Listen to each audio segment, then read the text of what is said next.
Hello, and welcome to What to Expect. The game we're currently playing is Solasta, Crown of the Magister. It is a CRPG that was recently released with its 1.0 version on the 27th of May. It was in early access since October 2020, but they've recently done their full release, and we are currently testing this out.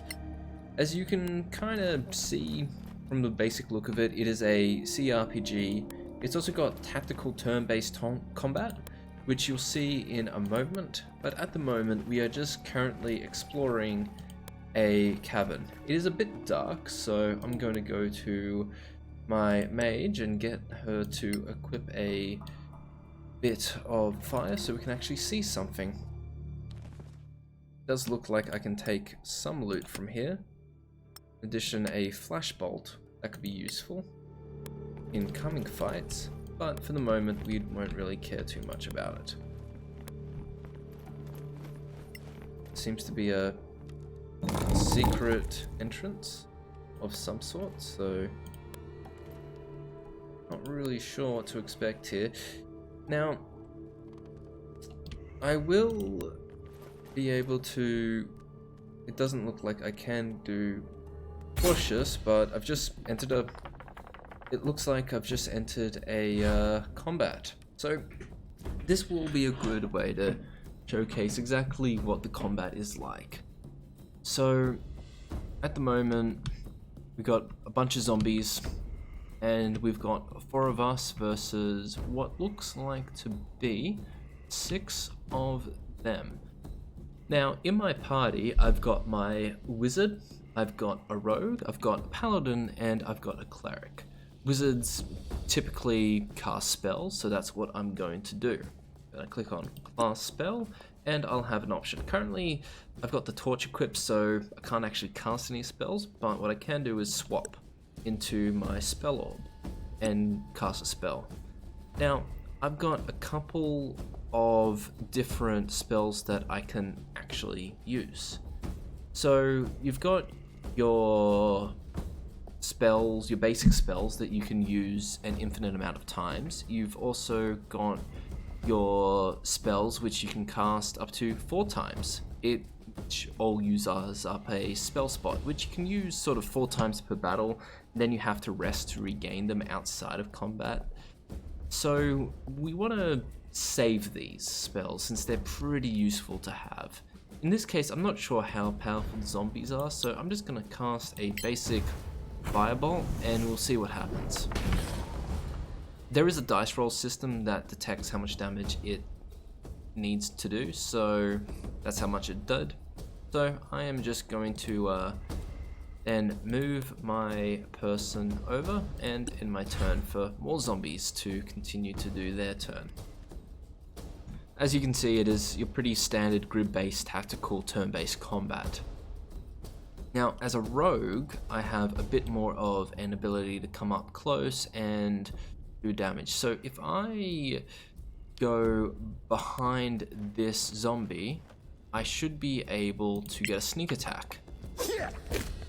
If I didn't miss. We're going to do another attack now.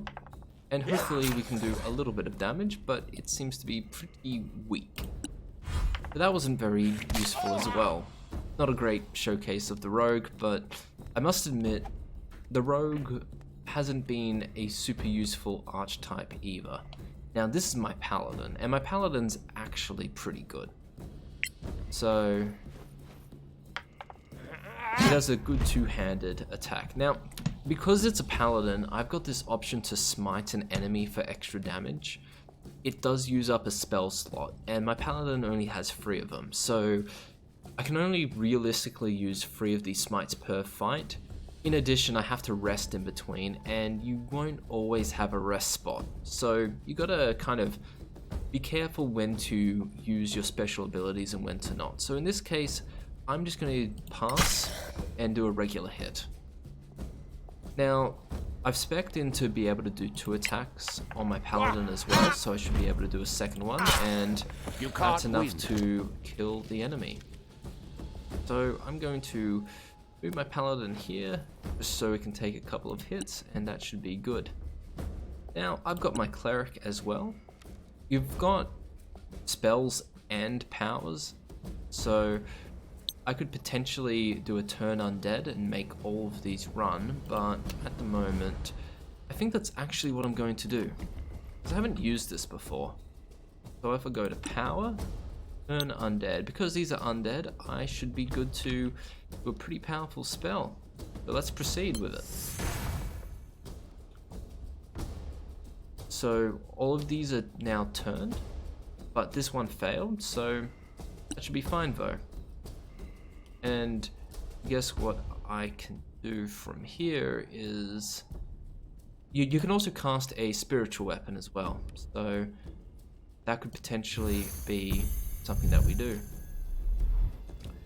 But because I casted it, I can't attack with it.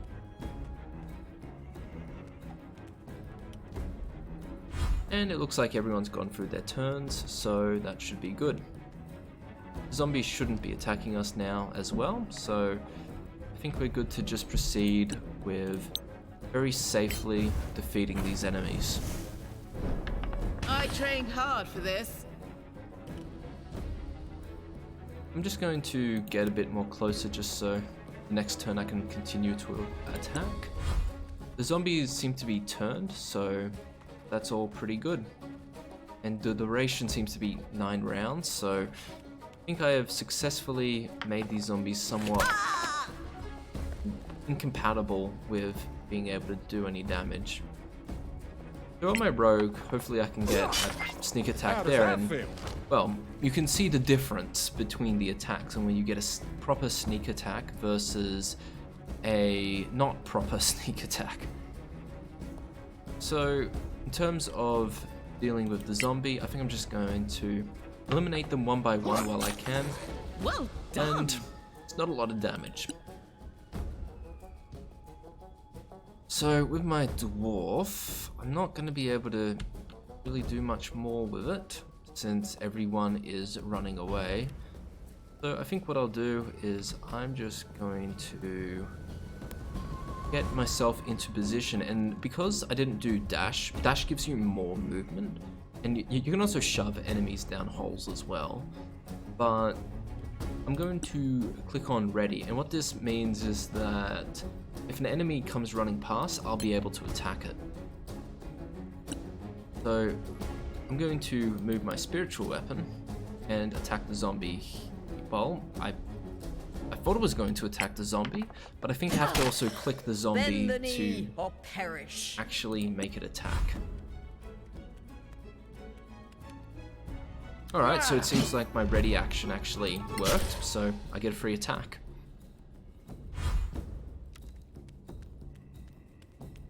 So these zombies are turned and kind of useless, so that's pretty good.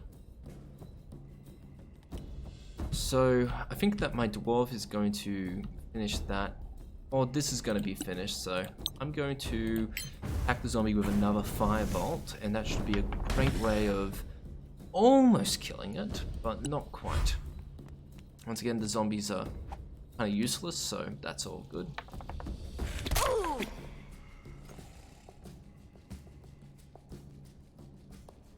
So I don't think I'll get a sneak attack on the zombie. I'm still not sure quite how this system works. I think you just have to not be in front of the zombie to activate the sneak attack.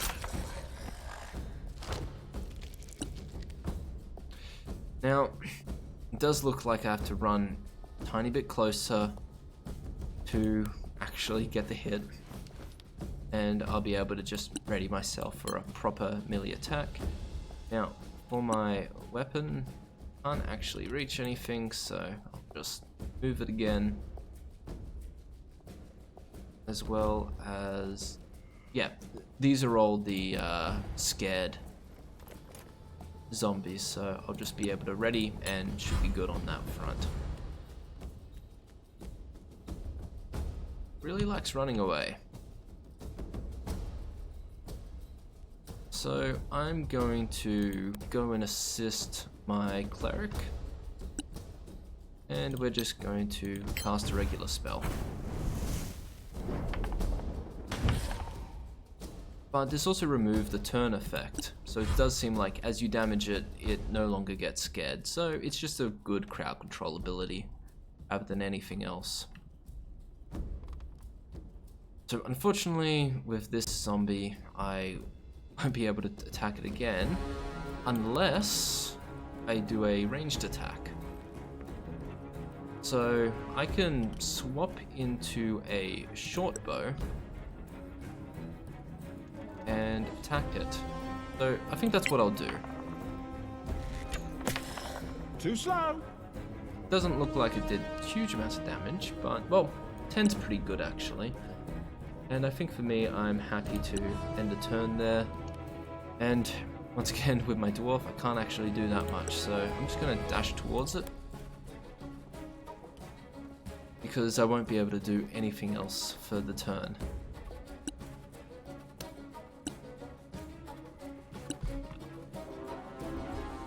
Once again, it looks like my spiritual weapon has been completely useless this fight. And for me, I still can't quite reach. I'm just going to be ready for the melee attack.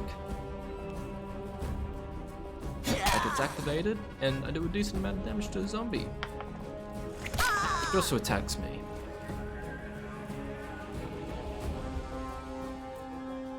And I should be good just to cast another spell. Now, this creature does have half cover, so I'm going to move to a slightly better position and cast another spell. Now, it still has cover, so not much more I can do there. Lucky, But perhaps. didn't do a lot of damage.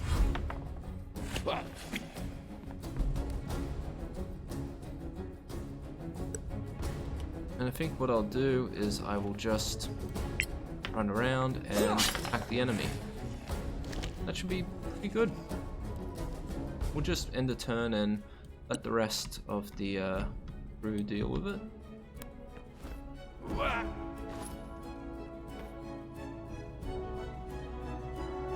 We'll just get ready, and then I'm gonna actually have my spirit weapon attack this enemy, since you have to click on it. There we go. And that is basically the combat of the game. Now, I could have used a lot more spells. For example, Burning Hands could have sprayed a cone of fire in front of me. I want to save that though. In addition, I may want to actually heal myself. So let's see if I can use my power for Lay of Hands. So I'm going to use this on my cleric because she is a little bit low. I will And not forget I'm back this. to pretty high HP. In addition, you can get loot from this game, and that's good for if you need arrows, it looks like.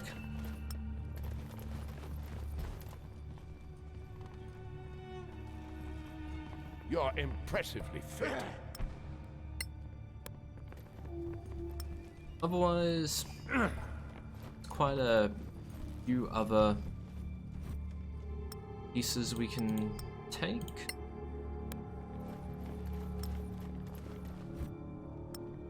And I think this is a good showcase of what the meat and bones of the combat is going to look at. It's mostly just exploring, getting into fights, turn-based combat style. If you played Divinity Original Sin 2, you sort of know what to expect. I'm going to save this game, and I'll showcase you the menu options that you can find within this game. So I am playing this with the game on a hard drive, but it still loads pretty quickly. So for settings, you've got pretty much your basic settings, has anti-aliasing. I've only got a 1660 Super and a 6-core 3.4 GHz processor, but it all runs pretty well on high settings, so it's not graphically intensive, and it's optimized pretty well, I would say. In terms of the game, you've got a lot of different gameplay options if you know what they are. I don't play a lot of these games, and you've also got 5 different difficulty settings. I'm playing on Explorer mode because I'm bad at these games, and yeah. But story mode is just for the very casual gameplay, but you've also got very difficult options. Now, you can also make new characters. You do have pre-builds, so all of these are pre-builds, but you can also make a bunch of new ones as well. So let's just do that. So you've got 5 different races, and you can choose lineage for dwarf, elves, and halflings. Let's just do a Sylvian elf. And you've also got 6 different classes. So what you saw me play was a wizard, a rogue, a paladin, and a cleric. As far as I'm concerned, the fighter doesn't really do anything special. It just has some nice basic melee attack options, and the ranger will specialize in ranged attacks and as well as a bit of spell crafting. So let's just do ranger for this case. You can also sort of choose what your favorite enemy is for the ranger, what your natural explorer is, as well as the type of equipment that you have when you begin. Lots of different options here. It can get pretty overwhelming. I don't understand everything, but that's the basics of it. You've also got your background, which just lets you choose sort of a couple of things: additional languages, what you're good at, background personalities, which will kind of choose how you interact with, it will change how you interact with NPCs. You can also get to, well, you also get to insert what your stats are. So it does highlight the ones that you want to have. I always like decent level of charisma because these RPGs do tend to put a bit of emphasis in charisma actually being a valuable skill. You've also got a bunch of these additional skills as well that help you in the game. Various things, languages, so you can understand what NPCs of certain races are saying. And then you've got your basic identity. So you've got a couple of different faces, skin tones, hair shapes, hair color, eyes. We've also got physique, which is, you know, you can be really buff or you can be skinny, you can be old. One of the things to note about the voices, especially if you're using some preset characters, is that there's only 6 possible voices you can choose. Which means, if you have some preset characters and some custom builds, you may have multiple characters with the exact same voice lines, which looks really, well, it just sounds really weird when the cutscenes are going on. So I suggest you do pay attention. How tiresome. A palpable hit. So you just create them and you're good. Otherwise, this is sort of what you can expect from Solasta. I hope this video has been helpful, and if you want to purchase this, it cost me about 31 Australian dollars, so I'm gonna guess this is going to be around $20 to $25 for Steam USD, but it's a pretty cheap game. It's definitely AA quality. You will find quite a few visual bugs as you play this game, but for the most part it works. I personally am enjoying this game and I've already sunk 10 hours into it.